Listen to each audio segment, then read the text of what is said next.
Welcome to Wrestling with Snipes. Today we'll be reviewing the Friday Night SmackDown for June 28th, live from Madison Square Garden. The show kicks off with a video package recapping last week's main event between Cody Rhodes and Solo Sikoa and the debut of Jacob Fatu. And the show kicks off with the Bloodline arriving, Solo being asked by Paul Heyman, where is Jacob Fatu? But he gets no answer. And then they leave and they walk out to the ring, but about halfway down the aisleway, there's a video on the Titantron showing the arrival of Cody Rhodes, Randy Orton, and Kevin Owens, and as they come out, a brawl ensues. And what a brawl it was, breaking out all over the crowd, and a table spot as Kevin Owens does a swanton through a table on Tongaloa, and it shows Solo and the other Tonga retreating in the aisleway with Cody Rhodes, Randy Orton, and Kevin Owens in the ring, standing tall. We come back from the break, and in the ring, Kevin Owens, Cody Rhodes, and Randy Orton still in the ring. Whole bunch of security trying to calm them down, and bam! RKO. They beat down all the security, throw them out of the ring. They look at Nick Aldis and say at Money in the Bank,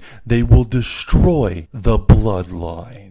Then after commercial break, we come back, and it's time for the first qualifying match for Money in the Bank. Jade Cargill, Candice LeRae, and Tiffany Stratton. Is it Tiffy time? Who's going to Money in the Bank?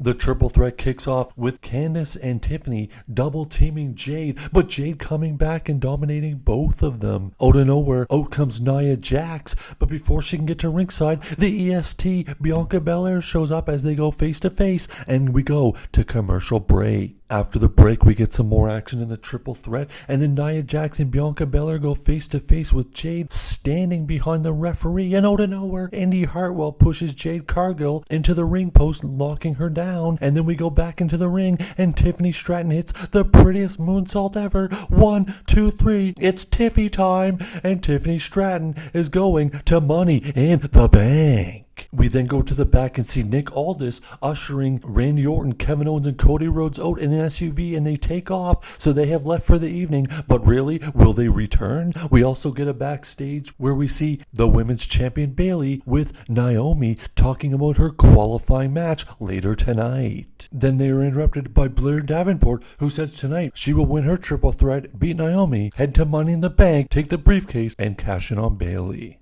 Then we go to back in Nick Aldis' office. Michin is asking for a match with Nia Jax. Nick Aldis says, I'll think about it. Then out of nowhere, here come the Street Profits telling Nick Aldis they want to get their hands on the Bloodline. Not tonight, though. But here come Pretty Deadly. And Montez Ford says, I've got a plan tonight. Street Profits against Pretty Deadly and a beatdown. Let's get it on. And next we have another qualifying match for Money in the Bank where it's LA Knight, against Santos Escobar against the United States champion Logan Paul. Last stand to the ring, Logan Paul comes out and he introduces the Pacers, Tyrese Halliburton, and they also show in the crowd Derek Brunson from the New York Knicks. Are we going to have a Pacers-Knicks rematch tonight? As the match, it's a very good triple threat match, highly contested, but in the end, it looks like there's going to be some brass knucks, but no, there's a roll-up. 1, 2, 3, Money in the Bank qualifier, LA Knight, And after the match,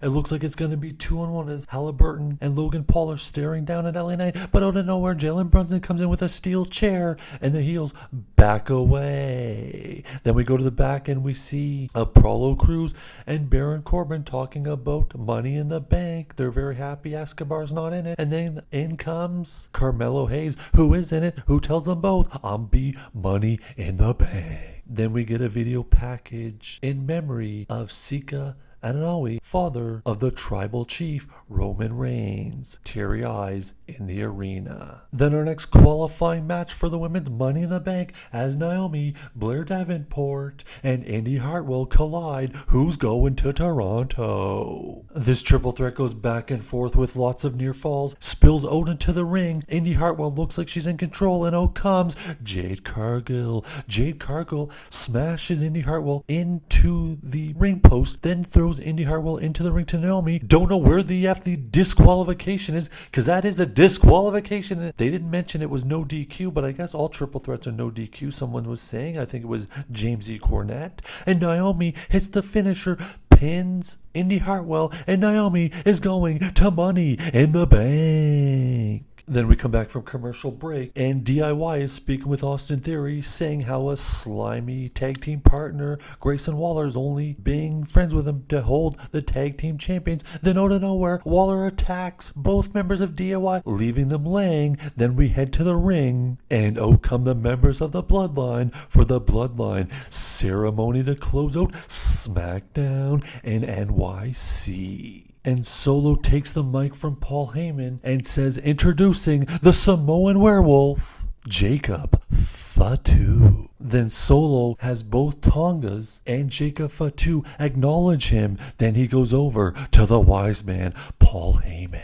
And Paul Heyman says, I acknowledge that you are not my tribal chief. And the crowd goes absolutely batshit crazy. Then Solo gives Heyman the Samoan Spike. They take him to the outside of the ring, and they triple powerbomb Heyman through the table, ending SmackDown. What a crazy ending.